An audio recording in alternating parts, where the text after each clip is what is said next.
Thank you for joining us for this look at the best original reporting from KPBS News this week. I'm Maya Trabulsi. Coming up, paying for trash pickup. It's a free service if you own a home in San Diego, but voters might end that courtesy. Who gets to decide the future of a community? There's a push to get students more involved in long-term planning near UCSD. And a life-saving call. A local 911 dispatcher reconnects with a couple he guided through a medical crisis. Let's start in the South Bay, where there's been no shortage of hopes to transform the waterfront over the years. KPBS reporter Jacob Ayer shows us how those plans are finally turning into shovels in the ground. The Gaylord Pacific Resort and Convention Center is the cornerstone project of the 535-acre Chula Vista Bayfront. The project is expected to have a large economic impact on the South Bay and San Diego region, with hopes of attracting visitors from throughout California and beyond, says Port of San Diego Commissioner Ann Moore. Once it's done, it's supposed to create at least 4,000 permanent jobs, and it's going to put about $1 billion of money into the regional economy. The groundbreaking for the 1,600-room hotel and convention center marks the transition to the construction phase of the largest public-private partnership ever undertaken by the port. Chula Vista Mayor Mary Casillas Salas joined other local leaders and community supporters to celebrate the occasion. There were days where we thought it wouldn't get done, but we worked it out and here we are today at this groundbreaking. 3 years from now, we'll be cutting the ribbon on the completed hotel. Decades in the making, the event marks the start of a development phase totaling $1.35 billion of investment. It's also really important because it provides public access to everybody in the community. So pretty soon we're going to have a brand new park here. We're going to have a place where people can gather. We're going to have a place for people to come down and to be able to enjoy the waterfront. And that means a lot. That's one of our responsibilities as a port. The first phase of construction will include the resort hotel and convention center, a new park and roads, a parking structure, and supporting public infrastructure. Jacob Ayer, KPBS News. For more than a century, a little-known law has provided a benefit for those fortunate enough to own a home in San Diego. This November, voters will be asked if they want to make a change. As Kitty Alvarado reports, it all has to do with the cost of taking out the trash. For over 100 years, many San Diegans, mainly single-family homeowners, have enjoyed free trash pickup thanks to what is known as the People's Ordinance. But now, after a city council vote, the people will decide if this will continue. And with that, the item passes 7-2 with Councilmember Von Wilpert and Councilmember Kate voting no. Today, the city council voted to put it on the November ballot. We have a 100-year-old rule in the books that is not built for modern day society, and we're all worse off for it. It has a huge impact on our general fund. We're not able to provide the level of service that we want. And we've got people who are free riding. Council President Shanilo Rivera was a yes vote and was among a group of community organizers who gathered this morning to show support for amending the ordinance. He says this is not a repeal and the city will not profit from the services. Voters will know exactly what we're asking from them. And that is simply to provide the city the flexibility by recovering costs to provide a better level of service and to do it in a way that's fiscally responsible. Public comment was mostly in support of reform. Kim Knox, president of the League of Women Voters, said she's not the only one that thinks this ordinance is unfair. Owners of condos and homes on private streets, as well as apartment dwellers, aren't eligible for city-provided trash service and must hire a private hauler. The grand jury recommended multiple times that the so-called People's Ordinance be amended so this inequity is corrected. Rodney Fowler Sr. is a retired environmental services worker. He voiced his concern shared by many of those opposed to reform. Affluent communities have always had the opportunity and ability to advocate for themselves. Under the current proposal, working class and marginal communities will be made to bear the cost of being poor. Elo Rivera said seniors and low-income families would not be overlooked in the amendment. And he notes trash collection isn't really free. It's currently paid for out of the city's general fund. He says if voters reject the reform proposal in November, some tough choices will have to be made. Our general fund will continue to take the hit, and it takes the hit in the range of about $50 million per year. And that's $50 million that won't otherwise be able to be spent on parks, libraries, firefighters, lifeguards. Elo Rivera says if the measure passes, it will still take a lot of community forums and studies for the city to establish what services will be offered and what they will cost. Kitty Alvarado, KPBS News. A big chunk of city resources come from taxes paid by homeowners, and that's why they're often an active voice in long-term planning. But how much influence should they have? KPBS Metro reporter Andrew Bowen looks at one community near UC San Diego and why college students feel shut out from the process. Yeah, the ease of access is really good. Andrew Parlier shows me around UCSD's newest housing development for grad students, just across the I-5 freeway from the main campus. The PhD candidate in applied ocean science has lived here since 2019. It's really easy to get to campus and to get to food and things like that as well. And with the new trolley line opening, which has been wonderful, the blue line's been amazing to be able to get downtown. Student housing is in high demand, and the wait list keeps getting longer. And off-campus housing isn't any easier. Parlier says more students are being forced into longer and longer commutes to find housing they can afford. That's why he wants the city planning department to zone for as much high-density housing in University City as possible. We need to find ways to be friendly with the climate and to reduce our emissions at the same time. High-density housing, public transit, alternative transit modes achieve that. Parlier is the lone student representative on the University Community Planning Group, a volunteer body where the planning department does most of its outreach. He says the group and attendance at its meetings is dominated by homeowners, like Linda Beresford, who had this to say at a meeting in March. Allowing transient UCSD students to have as much say as people who have invested here is not a true representation of resident desires. I think it's important for students to be able to have a say in it. We're not transient. Leanna Cortez is a junior at UCSD who's been organizing her classmates to get more engaged in the zoning debate. She says the stakes for students dealing with the housing shortage are high. A national survey recently found 17% of college students have been homeless in the past year, and almost half of them face housing insecurity. We're talking about people surfing people's couches. They might secure housing for 3 months, but where are they going to go after that? These are problems that students have to face while having all their studies and all their extracurriculars, and they shouldn't have to do that. Cortez says it's hard work trying to get students more involved in the planning process, and there are structural barriers to participation. Students who live on campus aren't allowed to vote in planning group elections. And she says she's never seen the planning group do anything on campus. There's just not enough outreach to begin with for people to even know that they can get engaged.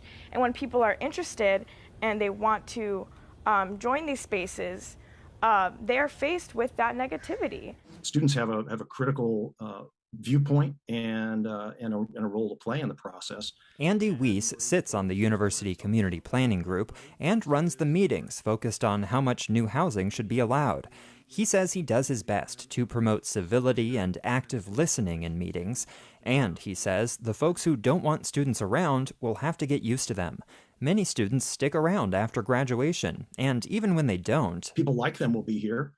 We know that, and more of them will be here, and their views represent, what we can imagine to be the concerns of their peers to come. Still, Weiss doesn't always agree with students. For example, he opposed a proposal to allow medium-density townhomes in parts of South University City, where the current zoning allows only low-density detached homes. He fears that will displace existing residents. To the extent that proposal looked like a displacement proposal, I think it was ill-considered. Cortez says South University City is a wealthy area, and homeowners there are not at risk of displacement. It's not like we're tearing people's houses down, right? We're just trying to make sure that there's enough space for everyone to live here. The city expects to have a draft of the new University City Community Plan sometime next year. Andrew Bowen, KPBS News. Efforts to block a new border wall at Friendship Park are unsuccessful, and this week the Border Patrol said its plan is on track. Tanya Thorne tells us how opponents are now trying to slow it down. The 30-foot tall walls along the U.S. and Mexico border are nothing new. And those 30-foot walls are now expected to expand to Friendship Park. Advocates for the park met with the Border Patrol late Wednesday. Border Patrol officials began the meeting by confirming their plans to build 2 30-foot walls across the face of Friendship Park. John Fanisil with Friends of Friendship Park says the 30-foot bollard-style walls adds to the desecration of this unique location. Friendship Park is not just any other location on the border. It is a site of unique historic, cultural, environmental, and social significance, and it is a symbol of the truth that the peoples of the United States and Mexico are friends, not enemies. While Border Patrol confirmed the new plans do include public access, Fana still thinks local stakeholders should have been included in the conversations about changes. They did not specify anything else about the design of gates or accessibility. It was a very general presentation without the schematics that we had been promised previously. Fana still fears that making Friendship Park look like the rest of the border walls will discourage its use. In a letter, Friends of Friendship Park requested a 120-day pause on construction, so that a meaningful process of consultation with stakeholders could be undertaken. Such consultation has not taken place. The coalition will hold a stakeholder summit at the end of the month and hopes Border Patrol officials will pause construction by that time. In a previous statement, CBP said construction was expected to start in September. Friends of Friendship Park say they expect a response from CBP about their request to pause construction by next week. Tanya Thorne, KPBS News. And here are some of the most read stories this week at kpbs.org. San Diego's monkeypox vaccines continue to be in high demand and short supply. Those who rush to invest in cryptocurrency, like Bitcoin, are seeing losses as markets drop. And more details are revealed for a portion of Mission Bay that used to be a mobile home park. San Diego's parks and libraries are getting a financial boost. KPBS Metro reporter Andrew Bowen tells us how the city is getting a slice of the state's budget surplus. Mayor Todd Gloria gathered with state and local leaders at the Oak Park Library. The city got $20 million from the state to design and construct a new library here, long on the community's wish list. Gloria says the city can't fund all its infrastructure needs alone. There are so many competing needs in our community, too many for local governments and our strapped budgets. And that's why it's so critical that we have effective representation in the state capitol to help us get these projects done for the people and for our communities. The state budget surplus this year reached a record $97 billion. State Senate President Pro Tem Tony Atkins says that shows California's system of progressive taxation is working. The wealthy pay their share, making record amounts of funding available. The state's fiscal health made it possible for us to provide transformational investments in critical programs across the state. The state budget also allocates more than $29 million to parks and recreation projects in San Diego, including $8 million to expand Ward Canyon Park in Normal Heights. Andrew Bowen, KPBS News. This time last week, Comic-Con was in full swing. So how did it go after a 2-year hiatus? KPBS reporter Alexander Nguyen visited the gas lamp on the day after. The wraps are coming off the buildings. The streets and windows are getting a much-needed closing down. Comic-Con is now officially over. Right now, we're just making sure we got a little bit graffiti, some detail work that needs to be done through the city right now. That's Alonso Vivas with the Downtown San Diego Partnership Clean and Safe program. He says through the 4-day weekend, a staff of more than 100 picked up over 46,000 pounds of trash. That's twice the amount compared to a typical weekend. Every year, we actually have less and less trash and flyers. Obviously, there's still a lot of that to be cleaned up, but we're noticing that a lot of the trash has ended up where it should be. This is the first full-scale Comic-Con in 3 years, and businesses say the customer volume was down about 10 to 15% from 2019, but overall, things were good. While the economic numbers for Comic-Con won't be released for a while, impact to the local San Diego economy is estimated to be over $165 million, with about $90 million in direct spending. Sarah Ochman is the marketing director for Greystone Steakhouse. She says Comic-Con's impact extends beyond the downtown area.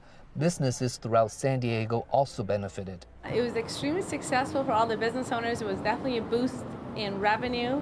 We definitely saw a boost of about 40 to 50% throughout the gas lamp at different businesses. More than 130,000 people visited the convention center this weekend. Brian Pellick is one of them. He is visiting from Nashville with his wife. It was shocking about how many people were here, but overall I thought it was a great event. I was going to a lot of the restaurants on 5th as well as on 10th and all of that. So just kind of visiting around a lot of the restaurants. And if Pellick is any indication, if I could come back, I'm going to come back. Comic-Con next year will be more of the same. Alexander Nguyen, KPBS News. Turning a life-changing moment into a learning experience. This week, a San Diego man met the rescuers who helped save his life. KPBS reporter Matt Hoffman has the story. Medical 477. What city is your emergency?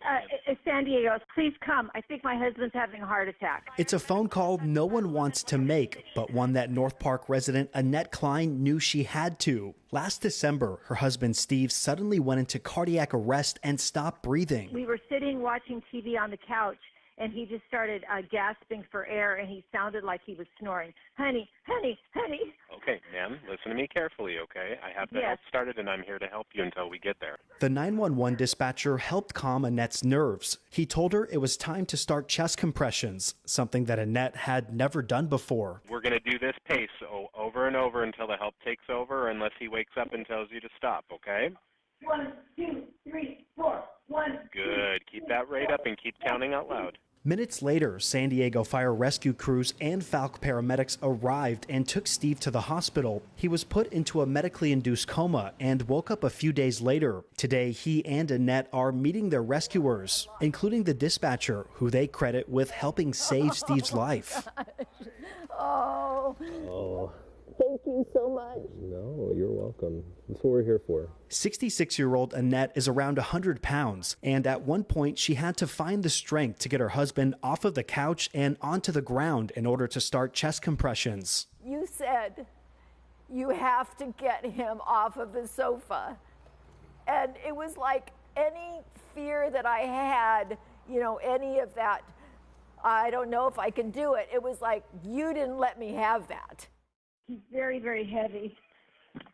Okay, so let's get him flat on his back for me on the ground. Okay. Don't worry about hurting him if he's on, the couch or the bed, okay? Dispatcher Chris Cook took the call that day. I can't really describe how amazing it is to actually meet somebody where I actually had a role in helping save their life.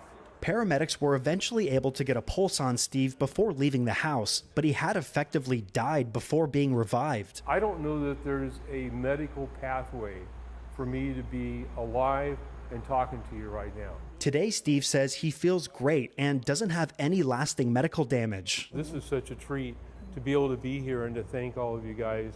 And most of all, to thank my wife for saving my life. Officials say Annette did the right thing. She jumped into action, calling 911, and with the help of some coaching, was able to start chest compressions right away. That's probably the most critical phase, is making sure that somebody immediately starts chest compressions. Because the downtime, 3 minutes without any chest compressions, without any circulation, that's pretty much detrimental. So she truly saved his life. Steve and Annette are writing a book about their ordeal titled Then December 4th I Died. Part of it includes a call to action for people to learn how to perform CPR. For more information, check out the City of San Diego's Project Heartbeat initiative. It aims to help teach CPR and raise funds to purchase automatic defibrillators. Matt Hoffman, KPBS News. Gay rights activists south of the border are fighting back against a decision to allow the practice of conversion therapy. KPBS border reporter Gustavo Solis tells us how a governor's veto is blocking efforts to ban the discredited pseudoscience. The memories remain raw for 27-year-old Benjamin Sanchez. As the teenage son of a pastor in an ultra-Christian community of Tijuana, his sexual identity was considered a sin. Church leaders told him that conversion therapy would offer him a cure, but he ended up with trauma. Me tiene que mirar a un espejo y decirme como yo no soy esto, no me gustan los hombres, ser afeminado está mal, ser afeminado es estar atentando en contra del plan que Dios tiene para mí. For years, the so-called therapy left Sanchez confused and prone to panic attacks. So this spring, when he heard that Baja California State Congress was going to ban conversion therapy, Sanchez decided to speak out. Creo que es mi responsabilidad, yo que pude salir vivo de esto, que nadie más lo tenga que volver a pasar en su vida. He says it's his responsibility, as someone who lived through this and survived, to ensure that no one else goes through what he did. The state Congress initially passed a ban in April, but the governor, Marina del Pilar Ávila, vetoed the ban. Instead, she chose to regulate the industry. The governor's regulations give parents the right to choose to send their kids to conversion therapy, as long as the kids are not forced to go. Activists have quickly pointed out that several international medical groups, including the American Psychological Association, have debunked conversion therapy as a dangerous pseudoscience. Y hay muchas instituciones, tanto a nivel nacional como a nivel internacional y global, que han marcado y mencionado que no son válidas, no funcionan, dañan, son contraproducentes, generan estigmas, generan traumas. That was Cesar Espinosa, the director of COCUT, a Tijuana-based LGBT rights nonprofit. He says studies have shown that conversion therapy does more harm than good. California banned the practice for minors in 2012, partly because experts say that people subjected to conversion therapy end up with higher risks of suicidal behavior. Ilan Meyer of the UCLA Williams Institute says that people who are exposed to conversion therapy are more likely to suffer from several medical conditions. That could lead to suicide attempts, depression, anxiety, substance use disorders, and a range of mental health problems. Shortly after the governor announced her regulations, COCUT filed a lawsuit seeking to keep the original ban, the one passed by Baja California Congress. Sanchez and other advocates say that regulations create a massive loophole because most of the people in conversion therapy are minors who have been manipulated by their parents and churches into going to conversion therapy. Sanchez says that as a teenager, if anyone had asked him if he chose to go to conversion therapy, he would have said it was his idea. Yo hubiera dicho sí porque yo sé que es lo correcto, y yo sé que yo no quiero esto en mi vida y yo no quiero ser una persona homosexual. I would have told him yes, he said. I want to be here because this is the right thing to do. I don't want to be gay. Gustavo Solis, KPBS News. Young people who pass through the criminal justice system have a new place that aims to offer a smoother transition back to society. KPBS education reporter MG Perez takes us inside. I first got locked up when I was 14, and then I was in there on my 15th birthday. Oceanara Follow is now 18 years old, with a past that includes time in San Diego County's old juvenile hall. I was hanging out with people that were in here or were out there doing bad stuff, so I had to completely cut everyone off because if you hang around the barbershop too long, you're going to get a haircut. Ocean, as she prefers to be called, did not get a haircut. She did get in the middle of gang fights and a life of illegal drugs. But a few stays in the county's custody turned her life around. So it's like cool to see like my place is like blown up in here because like I took those, that's rad. Ocean describes herself as a side hobby photographer and artist. She just graduated from an online education program that will allow her to start classes at Grossmont College in August.